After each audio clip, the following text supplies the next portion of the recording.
Жат ағымның қаупі қандай? Жат діни ағым жеке адамға да, қоғамға да орасан зор қауіп төндіретін замана кеселі. Мамандар оның зардаптарын талдай келе, бірнеше бағыттан тұратын теріс әсері бар екенін анықтаған. Соның біріншісі, адамды сыни ойлау қабілетінен айыратын ықпалы. Яғни адамды өздігінен ой түю, пікір білдіру мүмкіндігінен ажыратады. Осылайша өз қатарына толық бағындыруға тырысады. Екіншісі, қоғамдағы отбасы институтына тигізер зияны.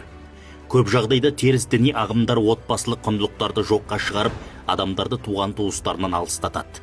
Үшіншісі, экстремизм мен радикализмге итермелеу арқылы қоғам ішіне бүлік салады. Кейбір теріс ағымдар діни фанатизмді насихаттап, қатысушылардың заңсыз әрекеттер жасауға көндіреді.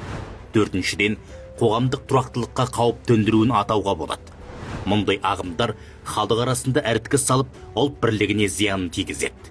Бесіншіден, білім мен ғылымды жоққа шығарады. Яғни заманауи білімді терістеп, жастардың интеллектуалдық дамуын тежейді.